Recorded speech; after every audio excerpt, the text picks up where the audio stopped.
Hello and welcome to the latest Royal Blue podcast. I'm your host Paul Wheelock and I'm pleased to be joined by Joe Thomas, Conor O'Neill and Gav Buckland. They say a week's a long time in politics. You've got nothing on. Being an Evertonian, it was some days ago, wasn't it, that we sat in this room basking in the glory of a great win at Crystal Palace and talking about how a season of mid-table mediocrity was going to await. And as you say, 1 week later, Everton have been plunged back into the relegation places after, as is well documented now, the club has been hit with a 10-point deduction from the Premier League and the Independent Commission.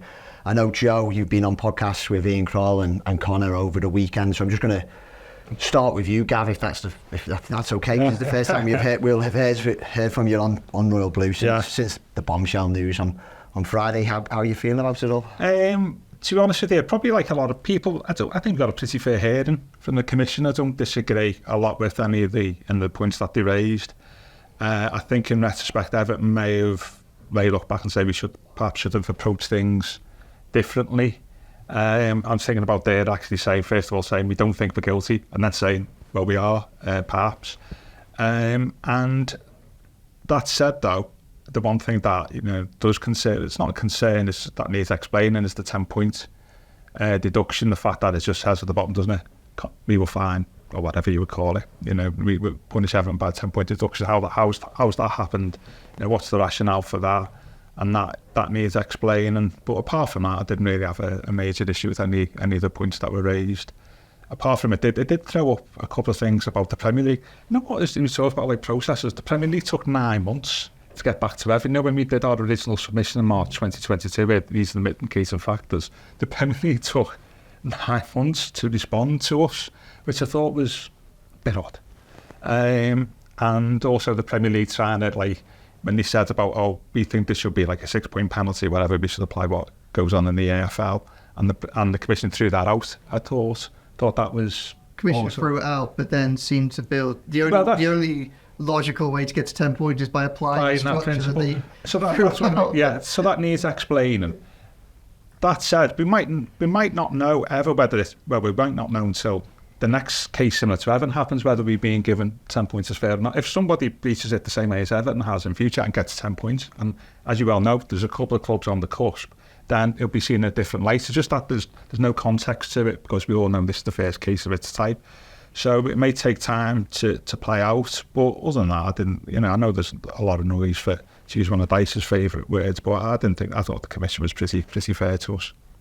Joe, 48 hours on, you've been at the heart of our coverage, and you've seen how supporters have reacted, you've seen how pundits have reacted. What's your take on it all now, like the dust is settling a little bit? I think that's a very measured view from Gav, to be perfectly honest. I think that our starting point, really, before we get into the points deduction, the size of it, how they reached it, and some of the positions that the Premier League took, I think there has to be an acceptance. I think there is an acceptance from certainly from Everton fans that the reality is this is a judgment which, when you look at the headlines, becomes an argument over interest on different bits of different loans and what they were used for, and things like transfer levies. So it's very easy to get lost in obscure financial specifics on this.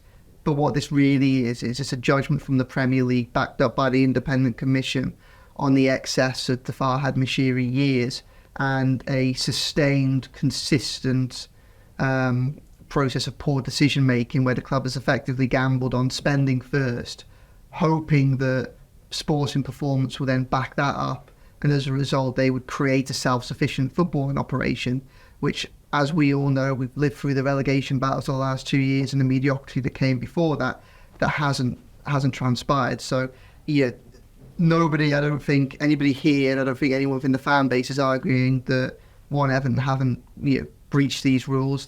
No one's arguing that Everton have been particularly well run over recent years, and no one's really arguing that the Everton didn't gamble on something which failed to materialise. I think it's important that we all recognise that.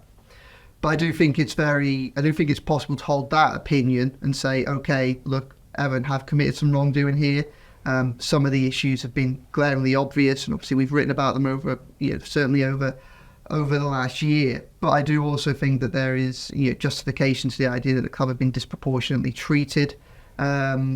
certainly, and I do also think that that there's this weight to claim to Everton have had bad luck over this period. They're mitigating argument to a lot of these largely unforeseen, unpredictable consequences, which hit Everton harder than they would have done other clubs, partly because of the cycle of where Everton were. It just happened to things like COVID seemed to happen just as Everton had embarked on that process that other clubs have done over the last 20 years, like Man City and Chelsea, and perhaps done it over a more stable time, so they haven't been hit with unexpected costs and fees as a result of that. And then also things like the Russian invasion of Ukraine, which we could have an argument around the ties of the sponsorship deals that Everton were embarking around that, and what they were based on, and their kind of legitimacy and things like that. But there's no doubt that it hit Everton in a way that it didn't hit other clubs. But I do think it's clear from the fan base's perspective, and it's clear from a lot of the pundits and politicians, Steve Rotherham, Andy Burnham, and others as well, that there is a sentiment here that Everton have been unfairly treated. I think that when you look at the period, for all I've just said there, £105 million threshold, they breached it by £19.5 million. Now, there's probably a lot of people that look at this and thinking, when we know the numbers of Everton's losses over those years, probably actually surprised that they got that close to the threshold. I mean, that's £19.5 million as an average player these days. It's 1/50th of what Chelsea have spent in the past 3 transfer windows. So when you start looking at things like that, and then you start looking at some of the other mitigating factors like Everton opening up their books, it's clear that whilst there's an argument over whether Everton misled the Commission on certain bits and pieces, there's no allegation of dishonesty from the Premier League. And it's also clear that a lot of the case that's built up against Everton has been done so based on the contracts, the documents that they've put forward to this Commission as well. So that isn't necessarily kind of taken. It's hard to see how that's been taken fairly into account when you then look at the 10-point penalty. And I think Gav obviously made the point here at the start about it would have been easier. It might have been better if Everton had pleaded innocence from the very beginning of this process, and that's a fair point.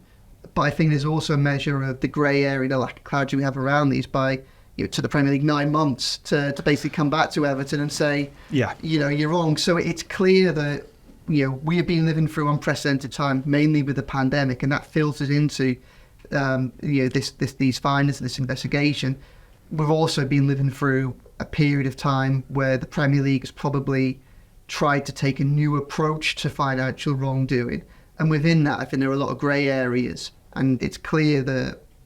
Some probably through misunderstanding, some through maybe trying to push their luck a little bit, and have come down on the wrong side of some of those. But it's not as if there's a clear structure here with obvious parameters and red lines that were always in existence and open to Everton, which obviously complicate the case. And again, you kind of think that lack of clarity would maybe work towards Everton's favour when you come to a breach, which is actually quite small in the grand scheme of things. Can just add a couple of things. I think comments about the club is one of them was that the Premier League and the Commission said that they misled the Commission, saying originally that the loan for the stadium, the loan that they got was for the stadium and it wasn't, and then had to change the story. The other thing was the claim of the £7.6 million about the 4% transfer levy, which the Premier League and the Commission both said was novel. Yep. And therefore, in other words, it's sort of wasting our time a little bit here. I don't think that helped. And there's also a statement, I think, that came, from, I'm not sure who it was representing Everton, that their job was to protect Everton in this, like in the same way a tax accountant does to minimise our liabilities for the PSR profit and sustainability process. And both the Commission and the Premier League said that was wrong. That they should act in good faith. You've got to do in the under the rules of the Premier League, and to have that approach was not helpful, and it was in breach of Rule 15, I think it is. And I was looking at that thinking we didn't really need to make that point. And if it was being really harsh, I think there was a little bit of the dogs at my homework in some of the stuff. Where I think a more sensible, balanced approach would have been just to say, yes, we accept it, but there's some mitigating factors, which I don't necessarily agree with some, to be fair. Right. And then just see the outcome of that.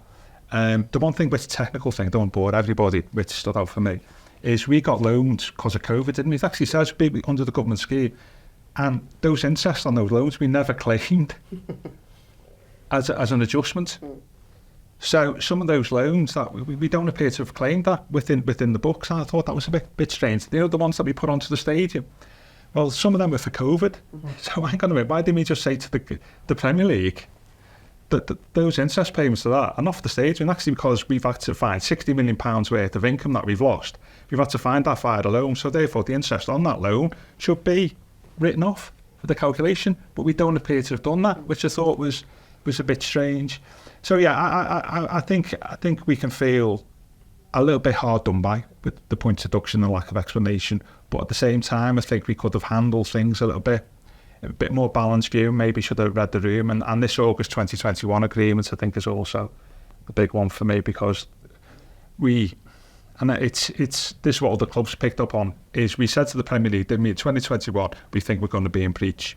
One of the reasons we're going to be in breach is there's I think it's £40-50 million worth expense on the stadium that you're not allowing us to count against PSR, and then the Premier League said, okay, we'll allow that. We won't include that in. So you're not in breach for 2021, but as part of that, you've got to remain within the limits for 21, 22, and 23, and 12 months later we're in breach of the 22 limits, and possibly in 23, and I think that's also led to some of the Premier League's behaviour in this, is that we've done a deal with you, but at the same time what's happened subsequently to avoid any sanctions is you've now breached that agreement, and I think that we've not heard the last of that.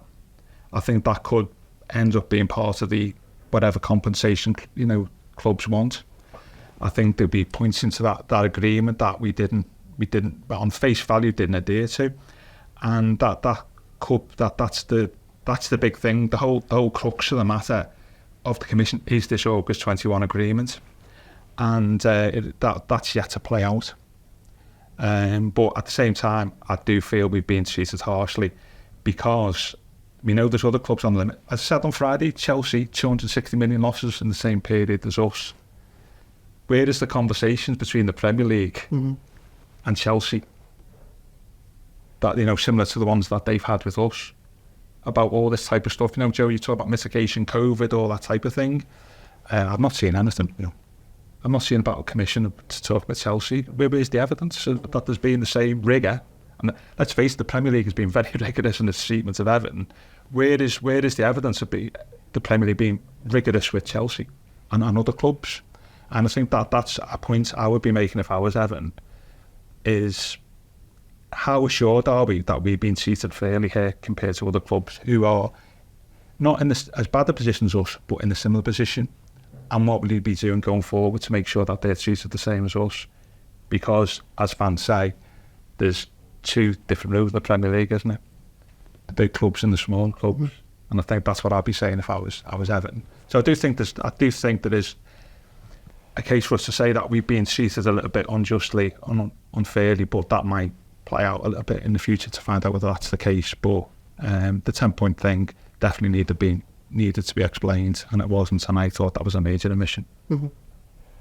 And I think as a fan base, there's probably, certainly not in the Premier League, there's not been a fan base that's been more critical of the way a club has been running in recent years than Everton supporters. But as Gav and Joe have been alluding to there, the main focus of the fan base is the anger of the 10-point deduction. Do you think this is a different ball game completely, and maybe the focus would be more back on the club again if it was, say, 6 points instead of 10? Well, I think what this does prove is that the fans were right all along in terms of, those critical of them in the hierarchy not running the club in an efficient way. We're proven right, because obviously we've all read the report and we all see how damn it is, and there's, like Gavin Joe said, there's a lot of aspects in there that don't make pretty reading for Everton. And I think, as someone who supports the football club, you're left scratching your head thinking why and how we found out. I mean, the first point is, because to me, Everton should not be in this position in the first place. We shouldn't be sat here now dissecting this and talking about this at length, because they shouldn't be in this position. Any well-run football club wouldn't find itself in the position that we're in now. If Everton were a well-run football club, we'd probably be scratching our heads trying to think of something to talk about during the international break, but they're not, and that's why we find ourselves in this position we do now. So I think for me, it's almost vindication a little bit in that a lot of the concerns that some fans had about how the club was being run, decisions that were being made, have also been proven right, because all them decisions have come now with massive consequences, and that's a 10-point deduction. I still think there would have been people looking at the club, had it been 3 points or 6 points, people would say, well, clearly something went wrong there, and we were right for any sanction, because ultimately for a long time Everton claimed that they were innocent, and as we all read in the report, they admitted themselves towards the end of the season that they actually were in breach and they'd done something wrong. So I think the focus would have been on the club, but I think given the nature of how this 10 points has come about, that's what's really riled fans up and also, and left. The big thing that for me is these sort of independent commissions and hearings and stuff, they should always provide more answers than questions. They should be done in a way where you come away and you think, well, I know why that was, I know why this was, I understand that. All this has done, in my opinion, is leave more questions, a lot more questions than answers, because, and the biggest one of all is, how on earth did they get to 10 points? Where did they pluck 10 points from? What was the thinking for process behind it? Obviously, the thing in the report about, well, there's no point firing a football club, we've got a billionaire owner. Well, if you look at the accounts and stuff, perhaps there's a suggestion that we're not as well off as what people believe. So yeah, I think people are right to still look at the club and question the club, because, like I say, all that kind of this year, essentially, all the things that have been said by fans and supporters, where people in the mainstream national media perhaps question some of them beliefs, have also been proven right. But the Premier League cannot get away with just imposing a 10-point deduction on a football club without any reason and purpose. Just to add, but it is a fine though, isn't it? Oh yeah. Oh, well, yeah. Because It's a fine you can get. No, it is. Both. No, there's both, isn't it? It's 10-point deduction, but it's a fine because we could probably maybe 4 or 5 places as a result of that. And at 2.1 million a pop or something like that, you could lose £10 million. So as I said on Friday, aren't we being punished twice for the same offence here? At the end of the season, can we say to the Premier League, can we have our 10 million quid back? Legitimately, because you're punishing, if you're giving us the 10-point deduction, you're now fining us as well. Can we have that back? Well, Paul said it, but weeks can change things. I wasn't on last Monday's podcast, I was in Barcelona, so culture change. But when you think of, last week, certainly I was away on holiday, wherever, be Crystal Palace and stuff, and you're looking at it and you think, well, we could finish 10th, 11th, 12th here. There's no reason why Everton can't be a mid-table team. Yeah. Probably not going to be great to watch, but will be effective and efficient and get points on the board. Now all of a sudden people will be sitting there going, well, if we finish 17th, at least we've avoided relegation, which, okay, on paper, I still think it'd be a travesty if Everton went down from this position that they're in, given what they're up against. But if you're a player of Burnley, Sheffield United, Luton, Bournemouth, the club's down here now, you'd be breathing a huge sigh of relief, because straight away, another club should be plummeted right into the position where you are, and neighbours going to be looking over their shoulder to another one who's going to. So the confidence that it could give other clubs, this 10-point deduction as well, I think shouldn't be overlooked, because, like I say, if you're down there fight relegation, looking at Everton thinking, well, they're slowly getting away from us, and that's one other team who's not going to reach. Now all of a sudden, only goal difference keeps Everton off the bottom of the table. I think it is quite big, and I think it's, they talk about sanctions and stuff. Yeah, it's the worst possible sanction in every possible way. I think the other kudos I give to the club though is, and I think Joe did this before, we managed to agree with the Premier League and stuff, like going from 260 million losses to 120 million losses. So, behind the scenes, a lot of people at the club will work really hard to explain to the Premier League why we've taken so much this off. Obviously there's obviously loss of income through Goodison being shut on tally, but there's a lot of work done around players' valuations and legitimate costs around COVID that has managed to get what you think is a massive figure, try and get that down to 105, to get it down to 120 is a major job. And I think, the club's done very, very well to do that. And I think that should be remembered, that it's not 100, it's not 120 figure. The gross figure is 260 million, and we've done really well, I think, and kudos to the people involved. It's been really interesting, because one of the things a lot of clubs and financial experts, and probably us as well, have pointed out over recent years is how much more excessive Everton's COVID losses appeared to be compared to everybody else in the Premier League. And obviously that's a cause for concern. It perhaps shows the vulnerability that Everton had to changes in the market and global economic forces. But by having come so close to the threshold, it appears that the Premier League and the Commission essentially agree with the vast amount of money that Everton put forward as being eligible to claim back COVID losses. So, in fairness to the club, however they managed to do it, whatever chicanery was used, ultimately they come very close to getting all of it done. Yeah, I think the point you made there, just as well about Everton almost being double punished, is interesting as well, because I think it holds merit. Because obviously, an investigation like this, it has to have in mind, imposing a sanction and being a process where it's a deterrent for other clubs to breach the rules. And I think it's quite clear that through this process, the Premier League have done that. I mean, I'd argue that Everton were already deterrents of how to spend lots of money unwisely, given the way in which they went backwards on the pitch. I mean, if ever there was a message to say, look, you need to, if you do come into money, you need to spend it wisely. I think Everton's sporting performance has already documented that. I think someone like Newcastle have benefited from having had the opportunity to start their process a couple of years later than Everton and almost see a lot of what they've done wrong. But whilst punishment and deterrent are obviously core principles of something like this, there also has to be a move towards helping clubs that find themselves in financial difficulties get to an even keel and improve, because obviously that improves the integrity of the Premier League, and it's in the Premier League's interest for these clubs to not carry on a downward trajectory, end up either breaking rules or go into administration. And I think that when you extrapolate what we're looking at over a longer period of time, it's very clear that the trend certainly in relation to Everton's spending over, of course, the transfer windows and on wages is a positive one. It's clear that they've tightened their belt a lot over recent years. And they've done that in a bid to try and make themselves more sustainable. And now they're finally in a position where it looks like on the pitch, despite those measures, they've turned the page. They're getting hit again because the result this season could have been a 40th place finish, say for instance, 14th, 15th, and safety with 6 games to spare. And it's that time frame between making Everton safe and the end of the season, the beginning of the summer, which I think is the most crucial element of what Everton are working towards this season, because we know that over the last 2 years, their summer plans, they've had to operate to tight budgets, but their plans have been affected by the very real threat up until the last week of the season that they could end up in the Championship. So they're running parallel plans there.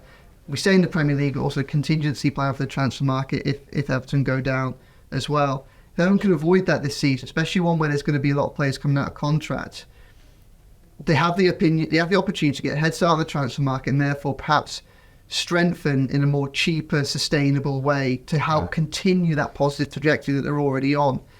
But a 10-point deduction such as this has that double punishment. Again, obviously it will affect where Everton finish in the Premier League table. I think they will still stay up, but they will lose out on £2.1 million or so for every place that they finish lower than they would have done with the 10 points. But they also potentially lose that head start in the summer, which is another crucial aspect of trying to make the club more sustainable and more competitive, but on the budget going forward. Yeah, I think spot on. I think that's the basis of the appeal, isn't it? The appeal is you've given us the 10-point deduction, but it isn't. It's only 10 points and 10 million quid.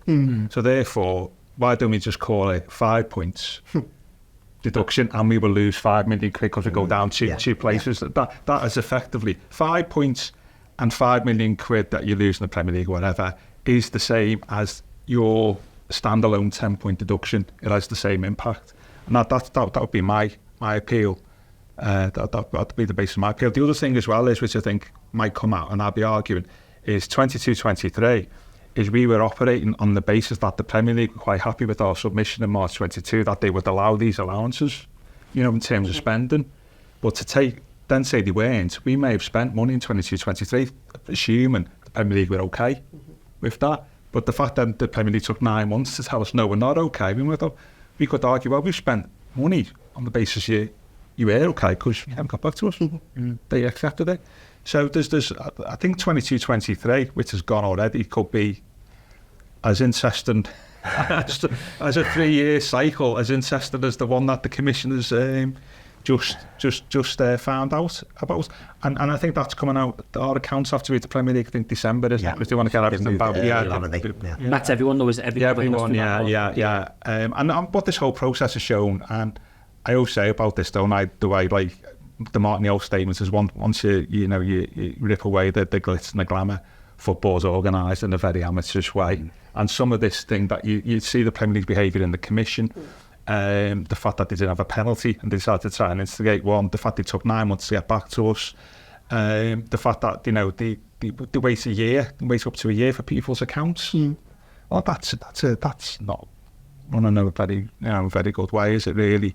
And that commission's already, I think, shown that up. That actually, not only do Everton need to improve on such matters, but so does the Premier League. Yeah, and it's ironic, isn't it? Because obviously the big argument is, well, the big point is that a lot of this is being done to prevent an independent regulator coming in from the government. Yeah, well, that's the other thing. To make sweeping changes and smarten things up, and yeah, if anything, even though the Premier League have still fined Everton, it does nothing to suggest that they actually can run their house in a fit and proper purpose. And Man City's lawyers will be all over it this Christmas as well, won't they? Because that undermines the Premier League's case of Man City, and that's now thus if the Premier League don't deal with Everton, quite strictly, because if they don't, Man City will argue about they can't even apply your own rules to another club, so it undermines their argument, doesn't it? So I think that and the regulator, I think the time and the commissioner's not been great for Everton, has it really? Don't think anyone's been surprised with the defiance Everton fans have reacted to the 10-point deduction. Kind of surprised me a little bit. I think it's fair to say that Everton certainly nowadays aren't media darlings, and but across the board, from a lot of fellow supporters, pundits, are basically saying it's excessive, isn't it? It's disproportionate, and I'm not sure that'll have any impact on the appeal process. But surely the Premier League must be seeing the reaction that's come out over the last couple of days, and I'm sure they're going to see it at Goodison Park on next Sunday when Manchester United comes. But it feels too much, this, doesn't it? The 10-point deduction. It feels like it's set a precedent where, in years to come, you're going to have asterisks next to a number of teams, and if they're trying to protect the integrity of the competition, I'm not sure handing out deductions the size of this is the way to go. But we don't know why it is 10 points. That we can only really say that once you know why, and if they oblige to what comes out in the appeals process. So, and sort of take your time over that, and also how cases similar to Everton will be treated like that in the future. As I say, if somebody else loses 124 million over 3 years and get fined 10 points, so what? Yeah, I mean, that's the thing, that context of the future is important. We'll only really be able to judge Everton's punishment once we see other cases play out, and whether or not they do play out to a certain extent. But I do think some of the shock has come from the fact that whilst this is an unprecedented scenario for punishment for this type of thing, when you compare it to punishments that have been handed out by the Premier League for in order to protect its integrity in the past, that's another element where you look at it and you do think that Everton have probably been hard done by, because all right, we have a very, very small sample of cases, but if you look at Portsmouth going into administration, 9 points. Now, you would argue that a club going into administration with the negative, the potentially crippling impact that can have on the footballing ecosystem around it, the clubs that owe its money to, the community initiatives and the local businesses that rely upon a sustainable Premier League club within their own financial ecosystem. Well, that's more ruinous to the integrity of the Premier League, really, than Everton breaching spending limits by £19.5 million over a consolidated 4-year period. And when you look at that 9 points and 10 points, you're left scratching your head. And also, I know other fans of other clubs see this, I think, as a little bit childish from an Everton perspective. But I do think there is some merit to the argument over the whole Super League thing and the reaction to that. Now, look, the Super League wasn't an attempt from the 6 clubs to break away from the Premier League. They still would have been carried on in the Premier League. It was a breakaway from the Champions League. But by creating that closed shop at the top of European football, they would have completely undermined the sporting integrity of the Premier League, and also the kind of the merit-based system of any club can achieve anything, because where the riches are in the Champions League and the top tier of European competition, in theory any club can get to that, but due to its performance on the pitch, you could have potentially clubs winning the Premier League and not being able to get into that top tier because it becomes a closed shop. Now, all right, this is a completely different scenario to the financial breach that Everton have got, and it's very difficult to compare the two. But again, if the fundamental principle at the heart of what Everton's are being punished for is to protect the integrity of the Premier League, well, I mean, surely, again, more injurious to the integrity of the Premier League is something like that Super League plan. And while we saw 6 clubs get essentially fined a combined total of £22 million. And again, it's that difficulty of trying to weigh up what we have seen in the past and compare it to what we're seeing here now, which I think adds to that feeling of shock, really, of the fact that the extent that it got to 10 points. I think it's intrigue, isn't it? Like, everyone's intrigued as to know why they've come to the position that they're in, how they've come to this standard. You know what Joe said about Aberdeen, it's quite interesting because I remember talking to someone with the Football League a few years ago, and they talked about administration. I think Sheffield Wednesday, someone might have, or Wigan might have just gone into administration. They lost 12 points instantly. They said, well, basically, administration is the worst thing you can do in football. Yeah. It's the worst thing because, like Joe was alluding to, the knock-on effects it has not just on the football club, but obviously, businesses don't get paid, the police don't get paid, stuff like all the costs around going into admin and what it causes, and the position it leaves a lot of people in, not just people in that football club, but people who are connected to the football club. So that's why you always instantly got hit with a points deduction in the most severe way possible, is because you are committing the worst crime that you can commit. So for Everton to be fine, we're about to be having more points deducted this morning, being in administration, does seem quite baffling. And I think as well, it's quite ironic, isn't it, when they talk about not fining Everton because they've got a rich owner, but yet the 6th richest club in the Premier League, you've got a combined fine of like £4 million each. It's like, again, it's just, you're left scratching your head. And the only thing you can think of is Everton being clearly made an example of. They're a big high profile. We don't know. I mean, we've contributed, haven't we? I mean, I don't really. I get the context of like that, of the regulator, and I get that. But at the end of the day, if you read the paperwork, the last paragraph is damning, isn't it? Really, when it says about it's something that's 3 years in the making, isn't it? Or probably Maybe longer, longer, isn't it? And so it's not as if it just happened overnight. And I can see why the judgment is. Well, I know why the judgment is fine. Not got a problem with that. I've not got a problem how much they decide 124 million. It's just the 10 points would like to like an explanation for, and the fact that is also a fine of 10 million quid probably. I think that's been overlooked, hasn't it, in the judgment. To be fair, and that should be the basis of. Well, that's my basis of the appeal. But it's just been interesting to see how all the cases follow, and do other clubs who are part of the big 6 who have overspent. I.e. Chelsea. What is the process that's gone on with them over the 3 years, like it's gone on with Everton? I think you're speaking with the Premier League or whatever. Is it ultimately? And that goes back to Joe's point, isn't it? And yours, Con. It is just that the Premier League has got the perception that it favours 6 clubs. Possibly 7, doesn't it? That, and ahead of other clubs, and that goes from VAR to this type of stuff, to the £3.5 million fines, and there's nothing happening in this particular judgment to actually say that's not necessarily the case, is it? Really, I suppose. Yeah, and there's no introspection about the competition in which that they've helped to create, whereby if you're a club that is outside that Champions League, compete for Champions League places, obviously you're almost forced into a situation whereby you need to kind of like gamble on spending in order, and hope that it's then backed up with sporting performance. Obviously we've seen the likes of Brighton and other clubs that perhaps give it a different argument and show that things are possible. But now that they're trying to, they still haven't broken into the top 4 or anything like that. There's still a big difference between the limit of what they've been able to achieve, despite being how run they are. There's no kind of introspection to say, maybe the Premier League helped to create this situation where a club has felt that it needs to act in this manner in order to try and be competitive with its own competition. And when you're talking about sporting integrity, creating that gulf between those at the very top and how much money they get, and then the rest of it, to say there's no introspection here from the Premier League on their role. It's the same as well, isn't it? When you look at like the Championship, EFL to the Premier League, the gulf from going from the Championship to the Premier League is so big that's why you look at Derby County, for instance, gambled massively and nearly sent themselves into ruin, because they looked at the Premier League and thought, if we can get in there for one season, that will take us to another level, and threw a lot of money at it. didn't work out, didn't get the performance that they thought they were going to get, obviously beaten in the playoff final, and then 3 years later we're fighting to survive.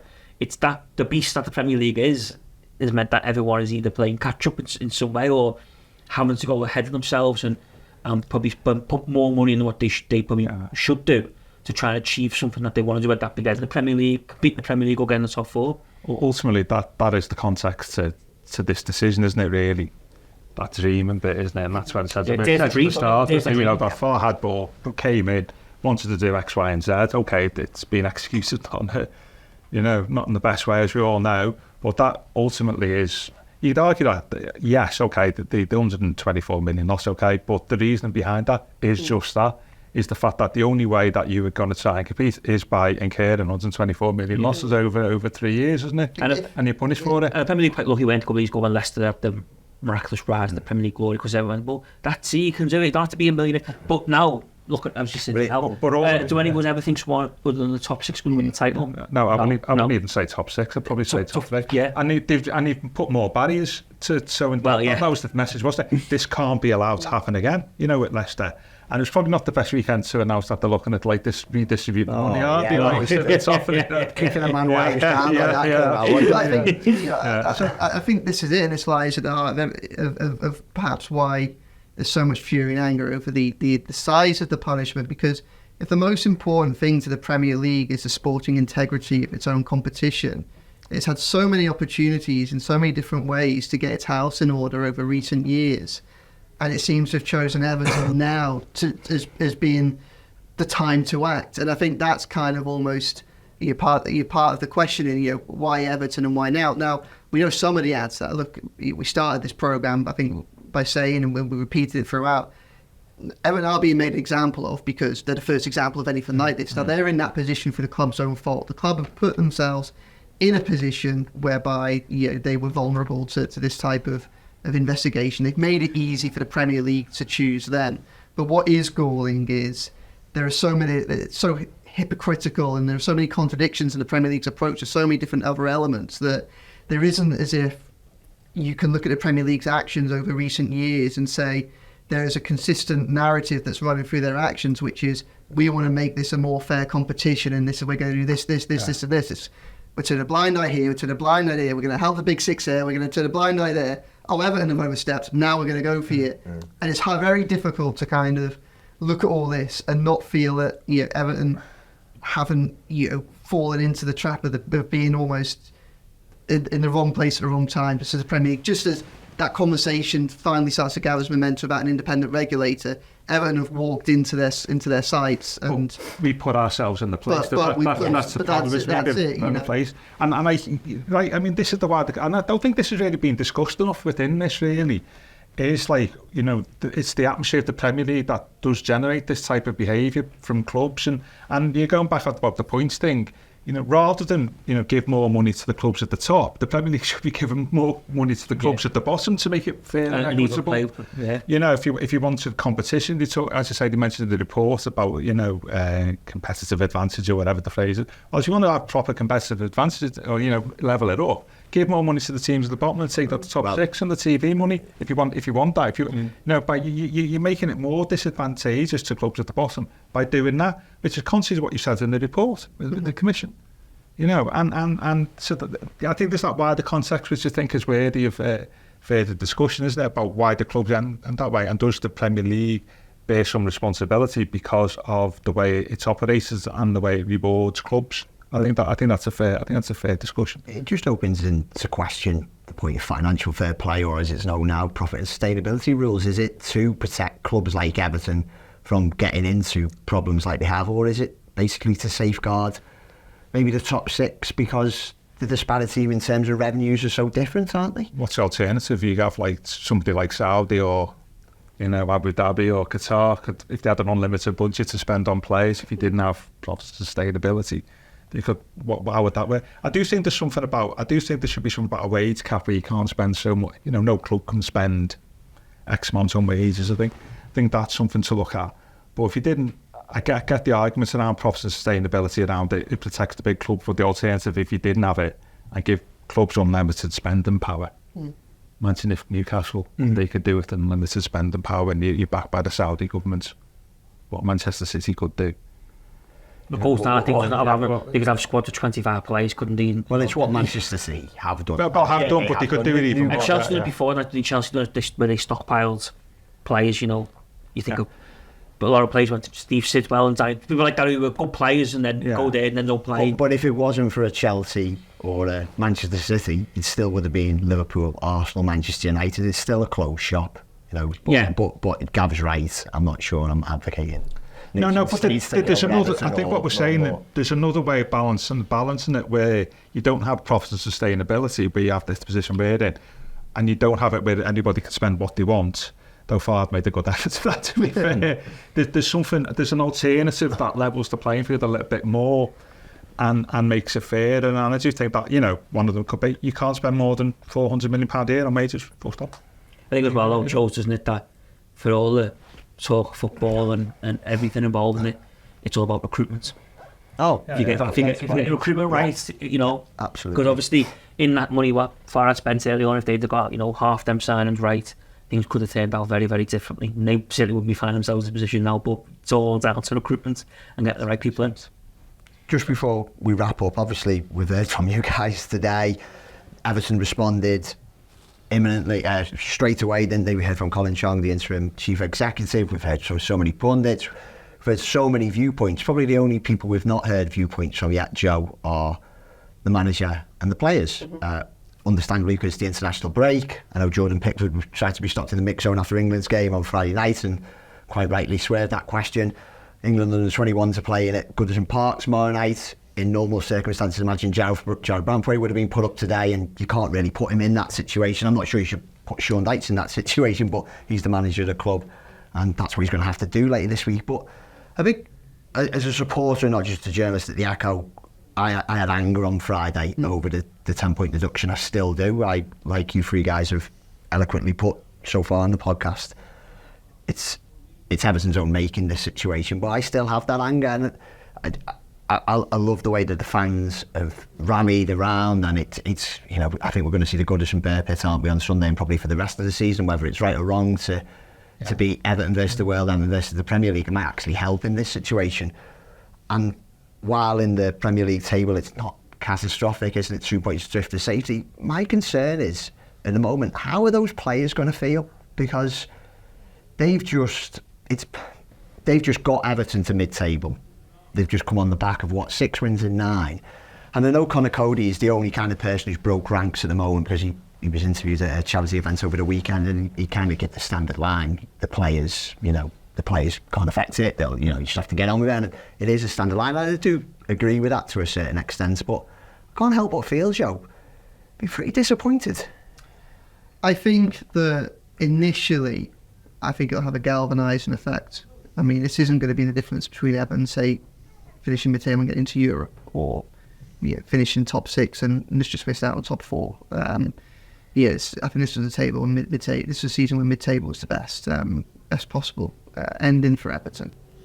But I do think that they will see this as an attack on them, and I think they will rally around each other. I think Sean Dyche is someone who's very effective at kind of mobilising us against the world, and I think that when they step out onto that pitch at Goodison, under the lights, under TV cameras being in pictures all around the world, they'll see the best part of 40,000 Blues making clear their disgust at the treatment, their perceived disgust at the treatment by the Premier League, and I think that will have a rallying effect.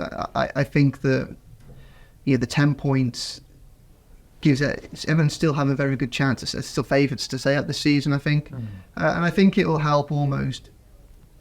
It will always help them build on the momentum that they've created, rather than creating what might have been a sense of complacency going into the winter months, whereby they'd already built up a buffer. All of a sudden, there's a sporting need to carry on the trend.